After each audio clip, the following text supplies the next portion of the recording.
it's crazy, but it's You're watching Channel Z, the world's leading zombie apocalypse channel, broadcasting live from Studio Z. Makes me act the way I do. And welcome to an October 2021 episode of the Dr. Zed Show. As always, I am your host, Dr. Zed, aka Joe Alcock. And today we have a great topic to get into. The topic today is the third dose. We'll be talking about vaccine boosters. And normally we have a co-host, Athena Actipus, and I think that something may have happened to her last week. Isn't that right, Liz? Luckily, we have Liz with us. Yeah, I'm so happy to be behind the studio today and chatting with you, Joe, and people. But yeah, I think we're all really concerned about Athena. I mean, I'm here because I commented earlier just trying to figure out where Athena was after last week. Someone broke into the studio that they found in Phoenix. I think we're getting a couple of comments that say that she might actually be in another country. Neil is wondering if she's in Europe. Hey, Neil, we know you're in Europe too.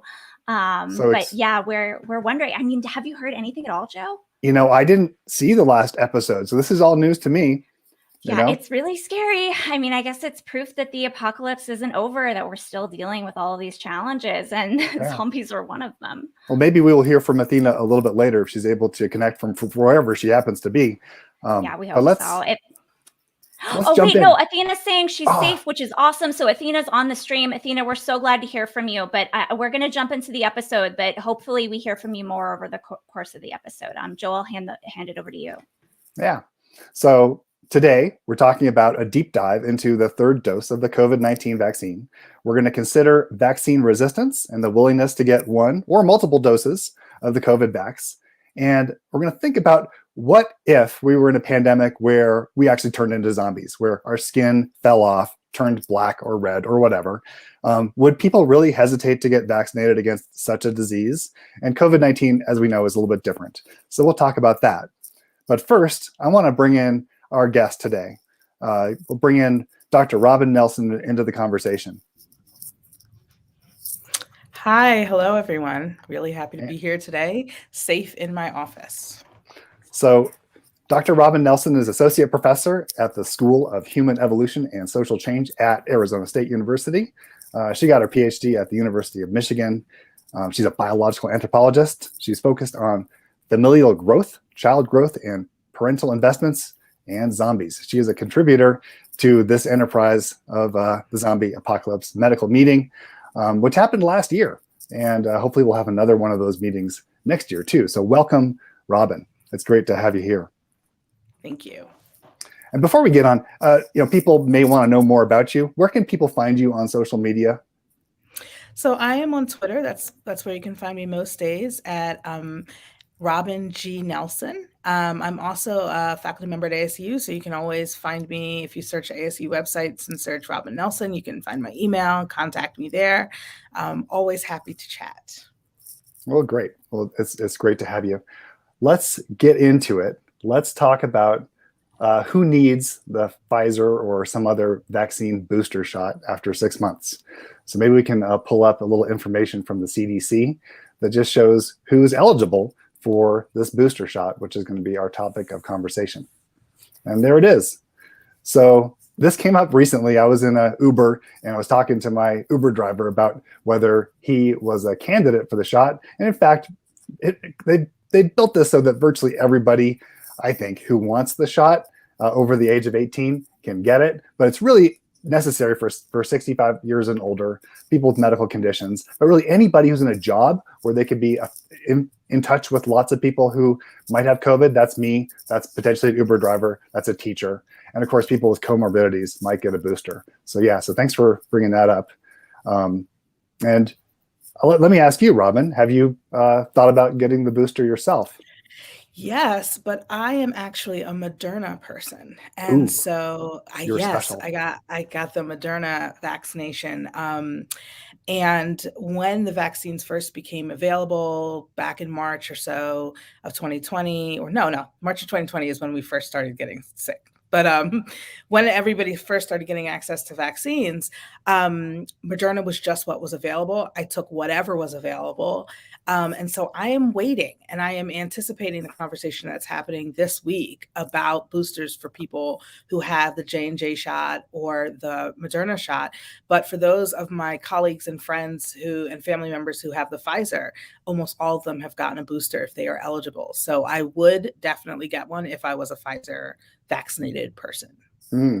So here's a comment from Pamela Winfrey that just showed up, and it said her nurse practitioner said that Pfizer was not as potent as Moderna, which is why Moderna may not yet need a booster. I think you brought up a good point, Robin, which is that it's not yet FDA approved, although that's going to change, I think, imminently.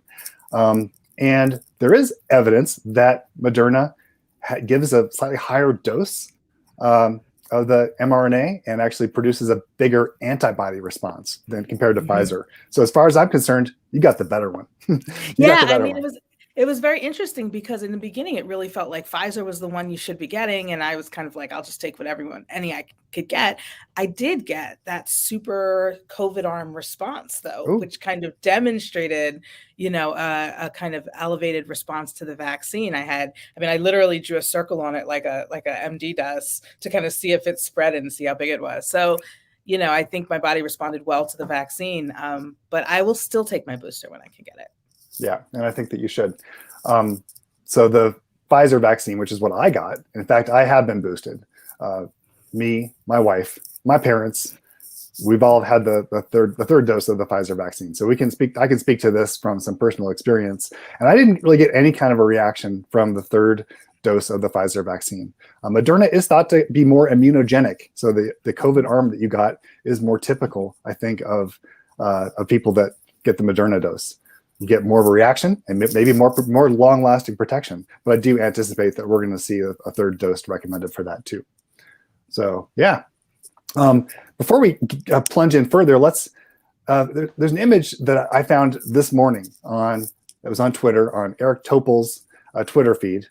And it talks about the Israel daily death rate, which kind of drives home why we should be getting this booster shot. So one is the concern that that the immune benefits that one gets from even 2 shots starts to wane over time. But this is the daily death rate from Israel. And the orange line there is the death rate per day for people that are unvaccinated per 100,000 people. So you can see it's pretty high. And that rate goes way down if you get 2 shots. That's the yellow line of any COVID-19 vaccine, or the ones that require two shots. If you get a third dose, you can see it goes almost down to very close to 0. So this really is dramatic. So thanks for bringing that image up, Liz. That really shows, I think, in very effective fashion how the vaccine cuts the death rate by more than half. And then if you have a third dose, it cuts it even further. But the reason we're talking about this is we're worried about waning immunity over time. That's a bit controversial, but I think, and so does Eric Topol, by the way. And we saw his banner there on showing up for a moment. I get most of my information from Eric Topol. He's a Scripps physician. He has a website and a Twitter feed. I'd recommend you go to it. Many of the things that we're talking about today come from that source. He's a very trusted source, in my opinion. So let me ask you, Robin. Yeah. Or here's a good question from Liz. Should we all be getting the third dose? Yes. I mean, I think, and we can talk about the politics and ethics of a third dose, because we do know that there has been kind of inequity in the way vaccines have been distributed worldwide. And so we definitely should be having that conversation. In some ways, that conversation is actually above our everyday decision making. And so we have to kind of keep both of these things in balance as we think about it. But should we all be getting a third dose? Most likely, to my opinion, yes. If we actually want to move out of this pandemic, most likely, yes. And so anticipating hearing what they have to say about Moderna and Johnson & Johnson, or the Janssen vaccine, because I think that that's where we are headed. And I think you're probably right. Maybe Liz can bring up, we have another image, It's the effect of booster doses on the mRNA vaccine antibodies. This is one I don't think that we've shown quite yet. It's a different one. Effect of booster dose on mRNA vaccines on antibodies. There we go. So the orange bars again are the Moderna. So you get a bigger boost from the Moderna. So this study they were looking at both Pfizer and Moderna. So even though the Moderna has not yet been approved by the FDA for a third dose, we can see you get a big bump out of it. So that's pretty impressive. Now, Liz, if you can bring up one of those other images that you just showed, the benefits and risks. There you go. So in answering the question that we just posed to Robin a moment ago, you can find, if you look at that bottom part of this graph, you can see that you avoid hospitalizations per million doses. That effect is greatest in the people who are over 65. So that's the benefit. The benefit's on the left there. The risk is on the right, and that's myocarditis, which is the biggest risk that seems to be associated with the COVID-19 vaccine. That's greatest in young people, and it's greatest in boys. So when we try to answer the question from a patient perspective, should we be getting the dose? If we want to avoid hospitalizations and deaths, yes, and especially in older people. But if we want to also prevent myocarditis, we should be a little careful about giving it to very young people and boys in particular. So thanks for showing that.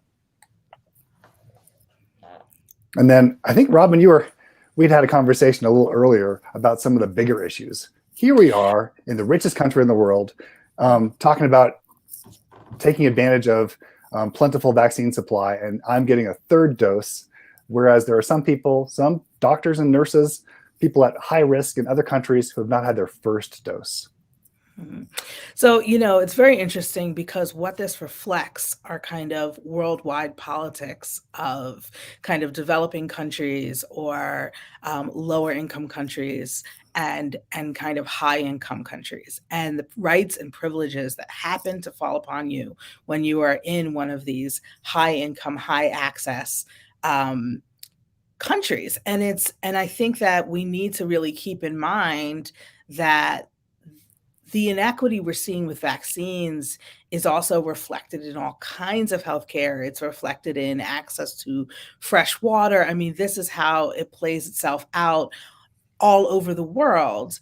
That being said, if I don't take my third dose, if I don't take my third dose here, that dose doesn't go to somebody who needs their first dose in another country, because these political decisions are made above us. So if we want to be mindful of this, we need to be advocating and engaging on a political level with individuals who are making these decisions and the organizations that are making these decisions, from local all the way to kind of national politics, about how vaccines are distributed, while also protecting ourselves here, because us not taking it here isn't actually going to help someone somewhere else.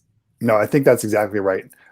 Even in my own hospital, in my own emergency room, we had a refrigerator failure yesterday where we had to throw away a ton of vaccines, not just COVID vaccine, flu vaccine, and other stuff. And that highlights the fact that these vaccines require very careful conditions for shipping, and they have to be refrigerated at 4 degrees Celsius, frozen before that. And the supply chain issues are super important, and they really don't enter into the individual decision if you as an individual should get your shot. But yes, the bigger picture, that's huge. Me personally, I'm just trying to convince my neighbors and my family to get vaccinated, period. And we confront a lot of anti-vax thinking. That almost is the bigger issue. I am so sorry, y'all, to interrupt, but I just before we transition to the next topic, I'm hearing from Athena. So explaining the situation in the episode last week. So they were mobbed by zombies in the studio that they found in Phoenix when they set it up, and she's been on the run. She's trying to find a safe place to broadcast from. So Athena, if you're watching and you're listening, we hope that you're safe. We hope that you're able to connect. Please jump into the conversation at any time. We know that you have a lot of opinions about the third dose, but also we just want to make sure that you're safe. So Athena, we're here for you. I do hope that we do hear from our co-host, who seems to have absconded to a different country even. That's what I'm hearing. Oh, and okay, so almost Athena. I found a safe spot, you guys. I don't know how long it's going to last, but I've been listening on YouTube, and I have some questions that this whole issue of the big picture. I am actually in another country right now. I'm not going to say where, just because I don't want to give away my location. But we know that for a lot of other countries, COVID is not necessarily the priority health-wise, that there are other things that are even. So how do we deal with that? When we're talking about a third dose for countries where people already have 2 doses, but then there are countries that have much larger health problems than COVID. It's a great question, Athena. I'm so happy to see that you're safe. Thank you. I'm gonna pop out now because I need to make sure that I keep my attention on this door. Yeah, secure those. Oh, we hope she's okay. Secure those windows if you're watching, Athena. But I think that's we have this comment from Neil that's very similar, right? So why not take the vaccine, but also how should you kind of reckon with yourself and your decision to either take the vaccine or to take the 3rd dose? Well, if for the next zombie apocalypse, or perhaps the one that Athena's in right now, I do hope that we have a vaccine for that problem too. And she's right. As far as public health goes, there are lots of concerns and problems globally. There's a new vaccine which is being considered for malaria, so that's going to be a huge benefit. But it should be clear from this conversation that I am a huge proponent of vaccines. I'm not so much of a proponent that I think that everybody should get a vaccine at all times, and that's why we talked about those risks and benefits.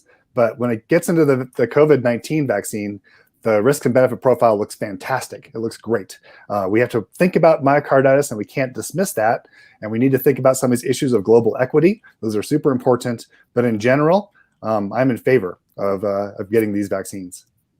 Yeah, I mean, I think it's really important to think about the kinds of conversations we hear from folks who are vaccine hesitant, or if we think about it as a spectrum of vaccine hesitant all the way to kind of anti-vaxxing.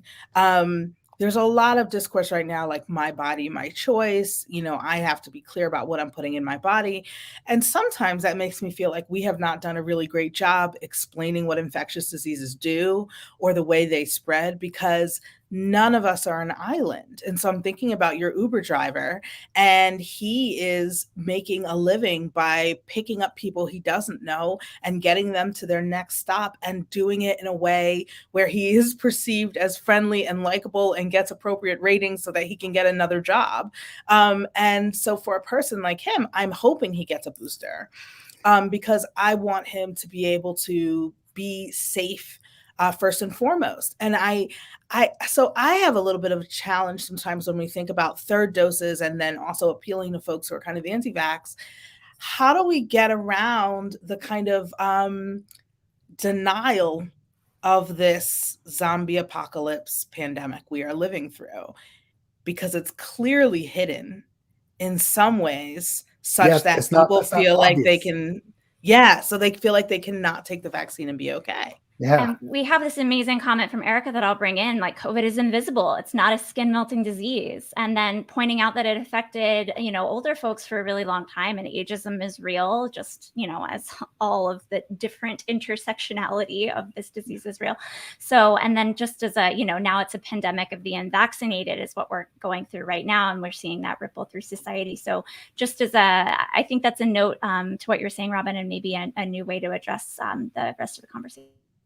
Yeah, we heard reports out of many parts of the country that MEs, coroners, folks in funeral homes were being asked to discuss the cause of death for people who died of COVID as not COVID, because there was a lot of social pressure to not acknowledge that the virus was ravaging the community as much as it was. So if we were in a zombie apocalypse where your skin was falling off, could you deny it? What would you be able to deny the need for this vaccine? I also just want to make the point really quickly that we are so lucky to have a vaccine.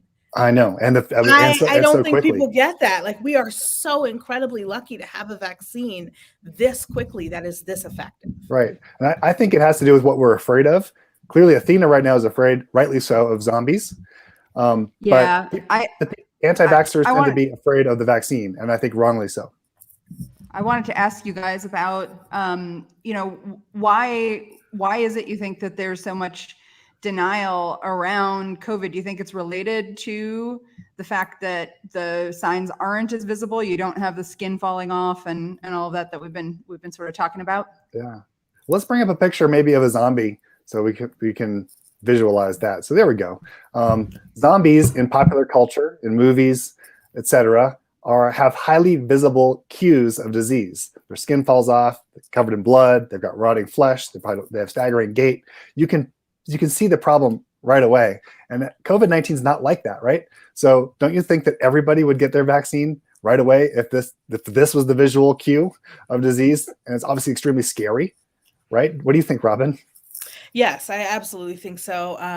I also think that this point about it being the point Erica made about it being a pandemic of the unvaccinated, or of vulnerable communities is a really important one, because it dovetails into issues of kind of nationalism that we've been challenged with in the last few years in the United States, in that who is fragile and who is weak.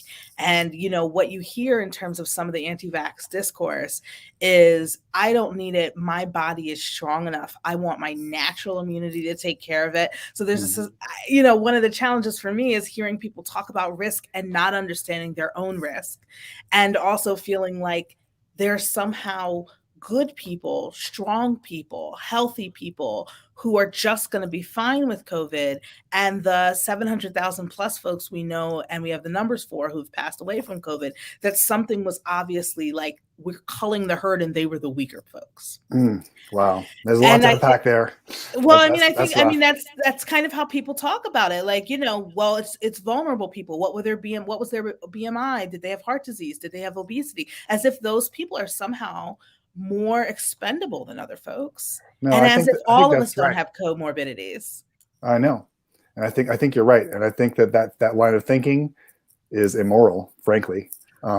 So getting to the point of why there's vaccine hesitancy, I think that people obviously have their own information streams. There are the things that we attend to, the things that we kind of shut out from our field of consciousness, and the fact that people are not seeing what I see, which is a continuous stream for 18 months of people coming in with respiratory failure, who are in massive distress, who are going up to the ICU, who are sometimes, spreading disease within the hospital, especially early on where my colleagues got sick, and dying. And this is this hugely tragic event that I see almost every day at work. And I know that many people don't see that. So for people in my situation, physicians, we have, a vaccination rate which is, in the high 90s. Virtually all of my colleagues are vaccinated. So that has to do with what we see, and other people are not seeing that. I do think part of it is just what you see and what you're afraid of. Me personally, I'm afraid of COVID.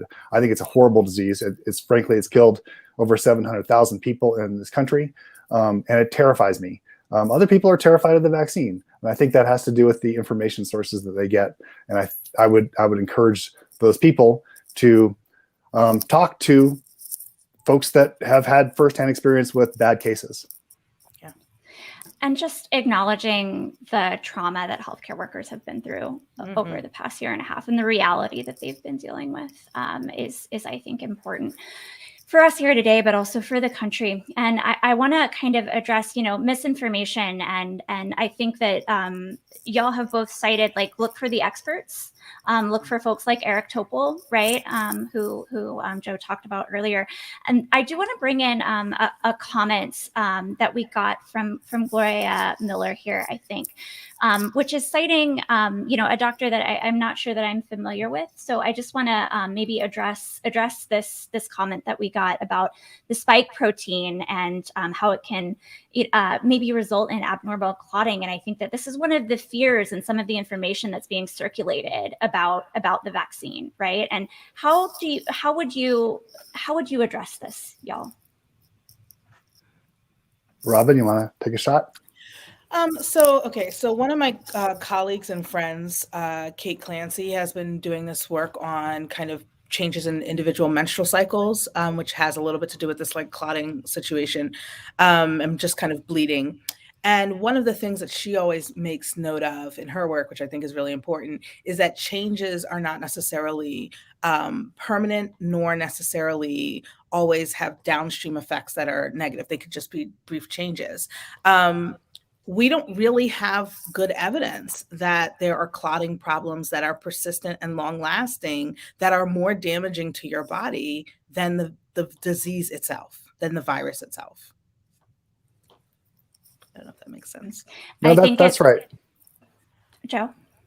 No, I think that Robin put that very well. I'm not going to be a side effect denialist. Vaccines can have side effects. And that's why I showed that risk and benefit thing. Like I said, the biggest one that we've identified that we're most concerned about is this myocarditis in younger, mostly boys, mostly young men. That's the biggest side effect that's been reported so far. I've actually never seen a case of this. It's relatively rare, but it does exist, and we have to acknowledge that it's a real thing. But yeah, Robin's point that the infection, where you get the spike protein from the actual infection, is way, way worse than what you get from the vaccine. Yeah, and thank you for addressing this question. Sorry, Joe, but that's perfect, right? Because Erica's question is Robin's comment, is your comment, and it's really good to have two experts here, kind of discussing the evidence that we have at hand. But sorry to cut you off, Joe, if you have thoughts.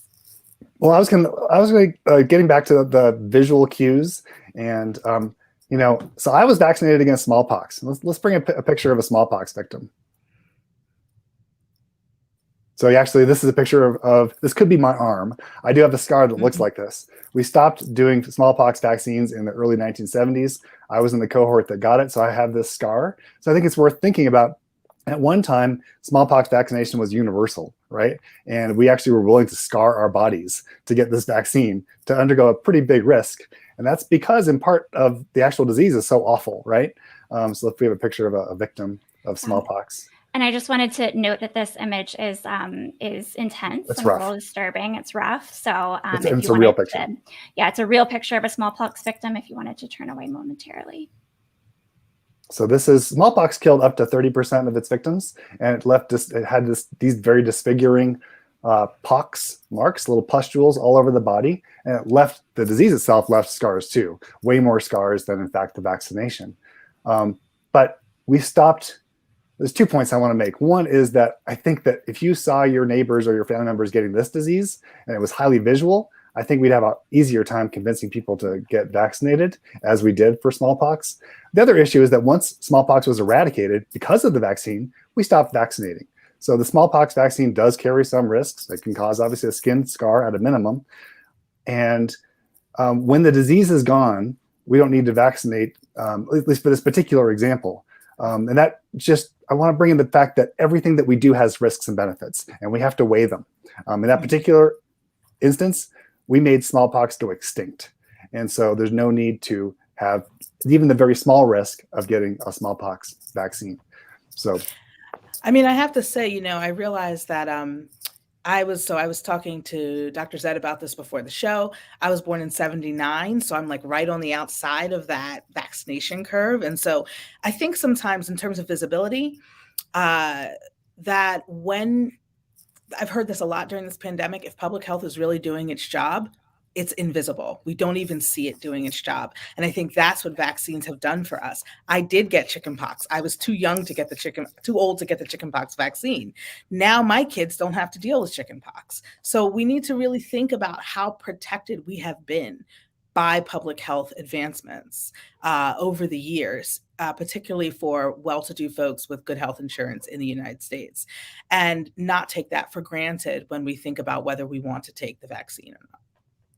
Yeah, but these are real important issues, and I want to, validate that the comment from that person that was at least worried about the vaccine side effects, that having some concern is valid, and we need to examine those facts and confront them. Yeah. Oof, shingles. Absolutely terrible. Speaking of age, I'm old enough to get my shingles vaccine, and I'm going to go get it. Please do. That sounds terrible. Mm-hmm. Yeah. Do not want. Very, very happy that I had the chickenpox vaccine as well as the COVID vaccine. So I wonder, thank you both so much. If there are any final thoughts, I'll hand the mic over to maybe Robin and then Dr. Zed. I would just like to say, in all honesty, I recently had a very dear friend of mine from high school die from COVID, and he was 42, like me, with twin kids and one on the way. And I just would like folks who are vaccine hesitant to really reach out and ask the experts around you for more and maybe different information that doesn't confirm what you already feel about it. And please take care of yourselves, because all of these losses are felt by everyone in the community. And thank you, Dr. Robin Nelson. Thank you, Liz Grumbach. Thank you, Athena, for briefly showing up. This has been another excellent episode of the Dr. Zed Show. So again, another heartfelt thanks to our guests and commenters, and we will see you next time. Thanks. It's crazy, but it seems so logical. I can't deny that there is something supernatural with you.